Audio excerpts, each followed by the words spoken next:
السلام علیکم دوستو، کیسے ہو آپ سب؟ میں ہوں عریج اور آپ ہیں اس وقت میرے یوٹیوب چینل عریشہ ناولس پہ۔ تو نو فضول بک بک، کیونکہ بک بک کے لیے میں نے الگ ویڈیو بنا کر اپلوڈ کر لی ہے، وہ سب لوگ سن لو۔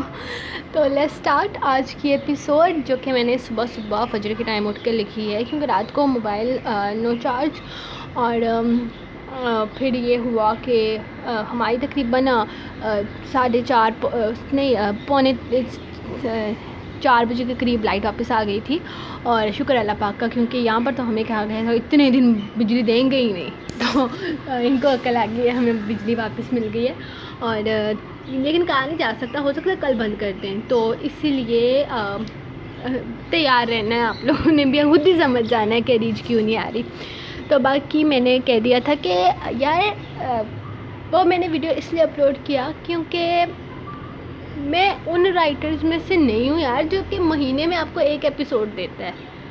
میں بیچ میں چھٹیاں بھی کرتی ہوں نا، تو سرپرائز ایپیسوڈ دیکھ کر وہ کلیئر اپ کر لیتی ہوں۔ میرا جو سب سے لانگ ناول ہے نا اب تک کا، دست دارم، اس کی 130 ایپیسوڈ تھی ٹوٹل، اور وہ 110 دن چلا تھا، اس میں نے 20 سرپرائز ایپیسوڈ دیے تھے۔ تو یار جب اس طرح کوئی بولتا ہے نا تب بہت غصہ آتا ہے، اور جو غصہ آتا ہے میں دل کرتا ہوں اس کو منڈی مروڑ دوں، تو وہ تو میں کر نہیں سکتی کیونکہ یہ آن لائن سسٹم ہے نہیں منڈی مروڑنے کا، لیکن اٹس اوکے۔ تو آج ہم پڑھیں گے جان عشقم کی کس نمبر، جان عشقم 72، اور اس کے بعد میں 72 لاسٹ ماضی کا پارٹ ہوگا جو کہ انشاءاللہ کل آئے گا۔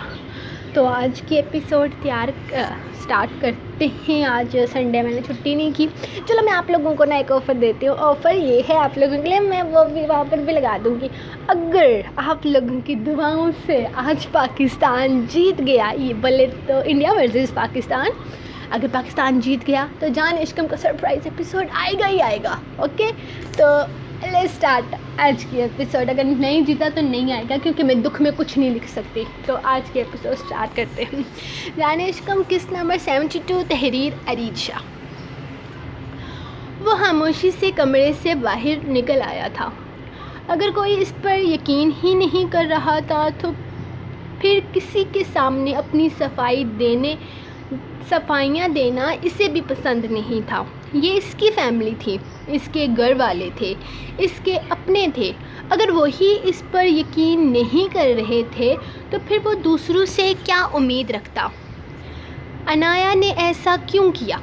اس پر اتنا گھٹیا الزام کیوں لگایا؟ آخر اس لڑکی کے ذہن میں یہ ساری باتیں کہاں سے آئی؟ وہ اس کی معصومیت کا گواہ تھا۔ وہ جانتا تھا عنایا اتنا آگے تک کا نہیں سوچ سکتی۔ اس نے اس لڑکی کے ساتھ 4 مہینے گزارے تھے۔ 4 مہینوں سے وہ اس کی ہر بات کو سمجھ رہا تھا۔ وہ جانتا تھا کہ وہ چاکلیٹ اور آئس کریم کی دیوانی لڑکی اس طرح کی سوچ اپنے دماغ میں نہیں لا سکتی۔ اس کے پیچھے کوئی بڑا دماغ کام کر رہا ہے۔ وہ کمرے سے نکل کر سیدھا ڈاکٹر سے ملنے اس کے کیبن میں کی طرف آ گیا تھا۔ ابھی اس نے دروازہ کھولا ہی تھا کہ اس نے ڈاکٹر کو کھڑکی کے پاس کھڑے فون کان سے لگائے ہوئے دیکھا۔ اس نے بالکل آواز پیدا نہیں کی تھی، یہ سوچ کر کہ ڈاکٹر مصروف ہے، اس کا ارادہ واپس چلے جانے کا تھا، لیکن ڈاکٹر کی بات نے اس کے قدم روک لیے۔ دیکھیں مکزم صاحب، اس لڑکی کے ساتھ کسی طرح کی کوئی زیادتی نہیں ہوئی ہے، اور نہ ہی میرے پاس اس کے ریپ کی رپورٹ ہے۔ وہ بات تو میں نے سب کے سامنے کہہ دی جو آپ نے کہنے کو کہا تھا، لیکن اب مجھے ڈر لگ رہا ہے یہ نہ ہو کہ پولیس کیس بن جائے، اور اگر ایسا ہوا تو آپ جانتے ہیں میرا پورا کیریئر داؤ پر لگ جائے گا۔ ڈاکٹر کی بات سنتے ہوئے وہ بنا کچھ بولے اسے غور سے سننے لگا۔ آخر وہ جاننا چاہتا تھا کہ یہ پورا قصہ کیا ہے۔ یہ سب کچھ مکزم نے کیا تھا، یہ تو وہ سمجھ گیا تھا، لیکن وہ اتنا گر سکتا ہے یہ اس کے وہم و گمان میں بھی نہ تھا۔ ابھی تک وہ یہی سوچ رہا تھا کہ عنایا کے ساتھ یہ ظلم کس نے کیا ہے، یہ سب کچھ اس کے ساتھ کیوں کیا گیا ہے، اور کون اس کا دشمن تھا جو اس کی معصومیت تباہ و برباد کر گیا۔ لیکن یہ جان کر اسے کہیں نہ کہیں سکون ملا تھا کہ عنایا کے ساتھ کسی طرح کا کوئی ریپ نہیں ہوا۔ یہ سب ایک سوچی سمجھی سازش ہے، اور یہ سازش مقدم نے کی تھی۔ لیکن وہ جاننا چاہتا تھا کہ مقدم نے ایسا کیوں کیا، آخر اس کے ساتھ اس کی کیا دشمنی تھی۔ ٹھیک ہے، آپ بس مجھے میرے پیسے بھجوا دیں اور یہ قصہ یہیں پر ختم کر دیں، میں مزید ان سب چیزوں میں نہیں پڑنا چاہتی ہوں، مہربانی کر کے میرا نام کہیں پر نہیں آنا چاہیے۔ ڈاکٹر بہت پریشان لگ رہی تھی۔ ٹھیک ہے، مجھے کوئی اعتراض نہیں، آپ بس میری پیمنٹ کا انتظام کر دیں۔ وہ فون رکھتے ہوئے ایک گہرا سانس لے کر مڑی ہی تھی کہ دروازے پہ کھڑے اسے دیکھ کر اس کا رنگ فک ہو گیا۔ شناور اس کے دیکھنے پر حیرت سے اسے دیکھتا ہوا گہرا سا مسکرا کر اندر داخل ہوا۔ اس کا انداز ایسا تھا جیسے اس نے اس کا بہت بڑا راز پکڑ لیا ہو۔ اس کے چہرے پر کسی قسم کی کوئی پریشانی نہیں تھی، بلکہ وہ مسکراتے ہوئے اندر داخل ہوا تھا۔ فون پر کیوں مانگ رہی ہیں ڈاکٹر صاحبہ؟ آئیے، یہ خادم میم کو مقدم صاحب کے گھر لے جاتا ہے۔ آپ ایسا کیجئے گا کہ ان کے منہ پر سامنے کھڑے ہو کر پیسے مانگیے گا۔ کیا خیال ہے آپ کا اس بارے میں؟ میرے خیال میں یہ بات آپ کو مقدم کے روبرو کرنی چاہیے، نہ کہ موبائل فون پر، وہ اسے دیکھتے ہوئے کہنے لگا، جبکہ ڈاکٹر حیرانگی سے اسے دیکھتے نفی میں سر ہلانے لگی۔ کیا مطلب ہے آپ کا؟ مجھے تو اس بارے میں کچھ بھی نہیں پتا۔ آپ کس چیز کے بارے میں بات کر رہے ہیں؟ میرے خیال میں آپ کو کوئی غلط فہمی ہوئی ہے۔ اور ڈاکٹر نے اپنا لہجہ درست کرتے ہوئے اپنے ماتھے پہ آیا پسینہ صاف کیا تھا۔ جی، میں غلط فہمی کی ہی بات کر رہا ہوں۔ آئیں میرے ساتھ چلیں، اس غلط فہمی کو چل کر ہم مقدم کی حویلی میں دور کرتے ہیں۔ میرے ساتھ وہ مڑ ہی رہا تھا آئے میرے ساتھ وہ مڑ ہی رہا تھا کہ ڈاکٹر نے پریشانی سے اسے پکارا۔ آپ کیا کہہ رہے ہیں؟ مجھے کچھ سمجھ نہیں آ رہا۔ پلیز، اگر تم نہیں چاہتی کہ تمہاری یہ نوکری خطرے میں آئے تو تمہاری بہتری اسی میں ہے کہ اسی وقت میرے ساتھ وہاں چلو جہاں میں تمہیں چلنے کے لیے کہہ رہا ہوں۔ اور دوسری بات، تم نے میرا کردار مشکوک کیا ہے، مجھ پر ریپ کا الزام لگایا ہے۔ اگر میں چاہوں تو 1 منٹ کے اندر تمہارا پورا کریئر تباہ کر سکتا ہوں۔ اسی لیے بہتر ہے کہ تم خاموشی سے میرے ساتھ چلو، ورنہ تمہارے لیے کچھ اچھا نہیں ہوگا۔ وہ اسے گھورتے ہوئے بولا تھا، جبکہ ڈاکٹر پریشانی سے اپنے چہرے پہ ہاتھ مارنے لگی۔ ایک طرف اس کا پورا کریئر تھا، جبکہ دوسری طرف مقدم سے ملنے والی موٹی رقم۔ ہر طرف سے اسے اپنا کریئر بچانا بہتر لگ رہا تھا۔ آخر وہ اس کے ساتھ چلنے کو تیار ہو گئی اور کیس کی ساری معلومات بھی اسے دینے لگی۔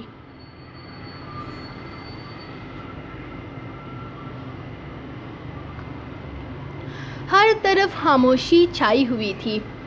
کتنی آسانی سے وہ اپنا من پسند شخص چھوڑ کر کسی اور کے نکاح میں آ گئی تھی۔ اسے اب تک یقین نہیں آ رہا تھا کہ وہ چھوٹی سی لڑکی جو پچھلے 4 مہینوں سے اس کے دائیں بائیں گھومتے نہیں تھکتی تھی، اس کے ساتھ شناور ایسی گھٹیا حرکت کر سکتا ہے۔ اس کا دل چاہا وہ پھوٹ پھوٹ کر روئے۔ اس کا دل تڑپ رہا تھا، لیکن وہ کچھ نہیں کر پا رہی تھی۔ وہ کیسے بھی عنایا کے پاس پہنچ جانا چاہتی تھی، لیکن انہیں پتہ چلا تھا کہ عنایا ہسپتال میں ہے۔ تھوڑی ہی دیر میں اس کا دولہا بدل گیا تھا اور اسے ہمیشہ ہمیشہ کے لیے مقدم کے نام کر دیا گیا تھا۔ وہ خاموشی سے اسے اپنا چکی تھی، کیونکہ شناور اس کے قابل نہیں تھا۔ شناور کس طرح کا انسان تھا، یہ بات اسے آج ہی پتہ چلی تھی، جب اچانک ہی آج صبح نادیہ چلی آئی اور اس نے شناور کے بارے میں اس کے سامنے ایسے انکشافات کیے کہ وہ خود حیران رہ گئی۔ لیکن شناور ایسا نہیں ہو سکتا سوچ کے ساتھ اس نے اپنے قدم آگے بڑھا دیے تھے، لیکن اب عنایا کی اس حرکت کا سوچ کر اسے شناور سے نفرت ہونے لگی تھی۔ اس کا دل چاہتا تھا کہ اگر وہ اس کے سامنے ہوتا تو وہ اسے جان سے مار ڈالتی، اور اب اسے یہ سب کچھ کرنے کے لیے زیادہ انتظار نہیں کرنا تھا۔ وہ سب خاموشی سے بیٹھے ہوئے تھے۔ دلہن کے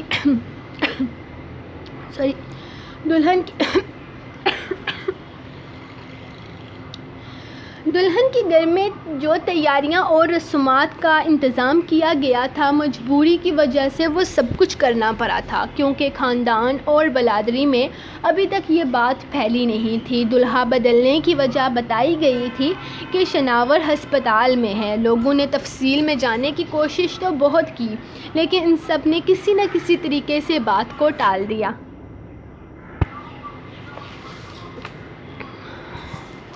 مقدم بہت خوش تھا۔ اسے اس کی زندگی کی سب سے بڑی خوشی مل گئی تھی۔ اسے اس کی زندگی کی محبت مل چکی تھی۔ وہ جو چاہتا تھا وہ ہو چکا تھا۔ اسے اس بات کا گلٹ، کہیں نہ کہیں اسے اس بات کا گلٹ بھی تھا کہ اس نے عنایا کے ساتھ بہت برا کر دیا ہے، اس کی زندگی کو سوالیہ نشان بنا دیا ہے۔ لیکن اگر وہ ایسا نہ کرتا تو اس کی محبت لٹ جاتی، وہ برباد ہو جاتا، اس کے ہاتھ کچھ بھی نہیں آتا، اور اتنی ہمت اس میں نہیں تھی کہ وہ اپنی محبت کو کھو سکتا۔ اس نے یہ سب کچھ جلد بازی میں کیا تھا۔ اسے اپنی محبت چاہیے تھی، اور مقدم نے اپنی محبت حاصل کرنے کے لیے یہ راستہ اختیار کیا تھا۔ ڈاکٹر سے بات کرنے کے بعد وہ پرسکون ہو گیا تھا۔ ابھی تک کسی کا بھی شک اس پر نہیں گیا تھا۔ یہی وجہ تھی کہ وہ بالکل بھی پریشان نہیں تھا، اور جہاں تک عنایا کی بات تھی، وہ بعد میں اس سے معافی مانگنے کا ارادہ رکھتا تھا۔ ساری رسومات ادا کر دی گئی تھی، دلہن کو گھر لے آئے تھے، لیکن شناور کی پریشانی ایسی تھی کہ دلہن کو کمرے میں بٹھانے کے بجائے باہر ہی بٹھا دیا گیا۔ سب لوگ آہستہ آہستہ اپنے گھروں کی طرف نکل چکے تھے، اور جو لوگ مہمان تھے انہیں بھی ان کے کمروں میں پہنچا دیا گیا تھا۔ دادا جان، ارسلان صاحب اور عنایا کی واپسی ہوئی، جبکہ وہ اپنی گاڑی میں الگ سے آیا تھا، کیونکہ اس کے ساتھ ڈاکٹر تھی۔ ڈاکٹر کو وہ اپنے ساتھ کیوں لایا تھا کوئی نہیں جانتا تھا، کیونکہ دادا جان تو اس سے مخاطب ہونا بھی پسند نہیں کرتے تھے۔ یہاں تک کہ بابا نے بھی اس سے کوئی سوال نہیں کیا تھا، اور نہ ہی اس نے کسی کو اپنی صفائی دی تھی۔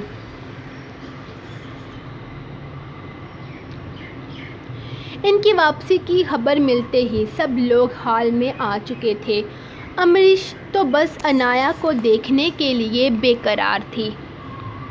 اس نے اندر قدم رکھے تو سبھی لوگ اسے دیکھ رہے تھے۔ سادہ سے لباس پر چادر اوڑھے وہ اندر قدم رکھ چکی تھی۔ یہ سب کیا ہو رہا تھا، اسے کچھ سمجھ نہیں آ رہا تھا۔ ڈاکٹر کا کہنا تھا کہ وہ اب تک اس صدمے سے باہر نہیں نکل پا رہی۔ وہ بھی یہی سب کچھ دیکھ رہی تھی جب امریش تیزی سے آگے بڑھتے ہوئے اس کے قریب سے گزرتی شناور کے سامنے جا رکی، اور ایک زوردار تماچا اس کے منہ پر دے مارا۔ گھٹیا ذلیل شخص، تمہیں شرم نہیں آئی؟ ایک چھوٹی سی معصوم بچی کی زندگی تباہ کرتے ہوئے کیوں کیا تم نے اس کے ساتھ ایسا؟ جواب دو مجھے۔ میں تمہارے بارے میں سب کچھ صبح ہی جان چکی تھی۔ نادیہ مجھے سب کچھ بتا آئی تھی، تمہارے گھٹیا گندے کردار کے بارے میں، تمہاری حقیقت کے بارے میں، ایک ایک بات مجھ پر ظاہر کر گئی تھی۔ یہاں تک کہ تم نے اس سے گھر سے بھگانے کی کوشش کی، اور نہ جانے اسے ہوٹلوں میں مل کر کیا کیا گل کھلاتے رہے، لیکن اس کے باوجود میں پیچھے نہیں ہٹی، یہ سوچ کر کہ شاید میں تمہیں بدل لوں گی۔ تمہیں ایک اچھا انسان بنانے میں کامیاب ہو جاؤں گی، لیکن نہیں، تم ذلیل ہو، تم نے ایک معصوم لڑکی کی زندگی تباہ کر دی۔ جواب دو مجھے، کیوں کیا تم نے اس کے ساتھ ایسا؟ وہ اس کے گریبان کو پکڑے اسے جھنجھوڑ رہی تھی۔ مسز مکرم شاہ، میں ہر ایرے گہرے کو جواب دینا پسند نہیں کرتا، اور دوسری بات، میں گھٹیا ہوں، ذلیل ہوں، کریکٹر لیس ہوں، کم از کم تمہارے قابل تو میں بالکل بھی نہیں ہوں۔ تمہیں ایک بہت قابل اور نیک انسان مل چکا ہے، لیکن اس کی حقیقت جاننے کے بعد اس کا ساتھ دینا، کیونکہ یہ جو سارا ڈرامہ اس نے کریٹ کیا ہے نا، تمہارے لیے کیا ہے۔ کیوں مکرم شاہ؟ ٹھیک کہہ رہا ہوں نا میں؟ یہ سب کچھ تمہارا ہی کھیلا ہوا کھیل ہے نا؟ اب تم مجھ سے یقیناً یہ جاننا چاہو گی کہ ایسا کیوں؟ تو جناب تمہاری محبت میں پاگل ہو رہا تھا۔ انہیں لگا تھا کہ تمہیں حاصل نہیں کر پائیں گے تو مر جائیں گے۔ مجھے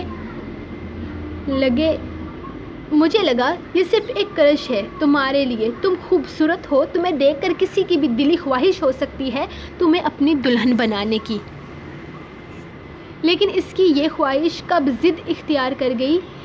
ضد کا روپ اختیار کر گئی اسے خود بھی پتہ نہ چلا۔ تم نے میرا کردار مشکوک کیا، مجھے اس بات کا افسوس نہیں ہے۔ تم نے مجھ پر گھٹیا الزام لگائے، مجھے کریکٹر لیس کہا۔ ہاں میں ہوں، مجھے دفع کرو، بس میرے ایک سوال کا جواب دو، اس 13 سال کی بچی نے تمہارا کیا بگاڑا ہے؟ کیوں اس کی زندگی تباہ کی؟ کیوں کیا تم نے اس کے ساتھ ایسا؟ ڈاکٹر صاحبہ، اس سے پہلے کہ یہ جناب اپنی صفائیاں دیں، آپ کو رپورٹ پر کر سب کو سنائیں، ورنہ آپ جانتی ہیں کہ آپ کے ساتھ کیا ہوگا، اور اس رپورٹ پر لگی اوریجنل اسٹیمپ بھی آپ سب کو دکھائیے گا، تاکہ کسی کو یہ نہ لگے کہ میں جھوٹ بول رہا ہوں۔ اس نے سب کا رخ ڈاکٹر کی طرف کیا تھا، جو ہاتھ میں پکڑی فائل تھامے کانپے جا رہی تھی۔ سو گائز، یہ رہی آپ لوگوں کی ایپیسوڈ۔ ہمارے یہاں پھر سے بارش شروع ہو گئی ہے، ہلکی ہلکی سی۔ تو یار بارش تو بتا رہے ہیں کہ ابھی بہت دن رہے گی، اور اگر بارش رہے گی تو بجلی بھی ڈگمگ رہے گی، تو پھر اگر بجلی بھی ایسے رہے گی تو پھر ایپیسوڈ کیسے آئے گی؟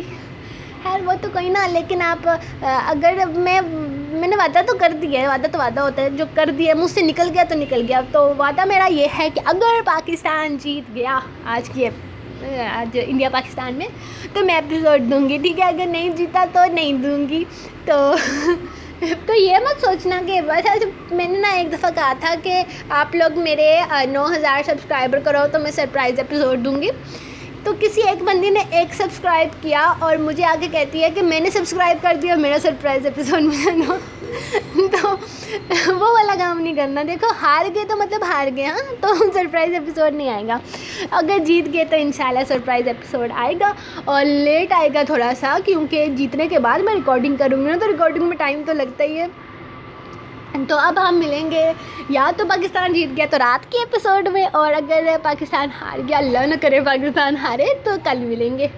تو تب تک کے لیے آپ نے اپنے رائٹر کو بہت ساری دعائیں دینی ہیں، اور سب سے زیادہ دعا یہ کرنی ہے کہ بارش بے شک ہو، ہلکی ہلکی بارش اچھی لگتی ہے، لیکن بجلی نہ جائے۔ اوکے، آپ لوگوں نے یہ دعا کرنی ہے۔ تو انشاءاللہ ملیں گے نیکسٹ ایپیسوڈ میں، تب تک کے لیے اپنے رائٹر کو دیں اجازت۔ اللہ حافظ۔ یار یہ میرے موبائل کا سسٹم تھوڑا گڑبڑ کر رہا ہے، ہو جا۔ مجھے لگتا ہے یہ نا میرا موبائل اب آہستہ آہستہ جواب دے رہا ہے۔ خیر میں 4تھی سالگرہ منا لوں اس کی، 13 تاریخ کو اس کی 4تھی سالگرہ ہے، اس کے بعد بند ہو جائے تو مجھے ہو جائے یار۔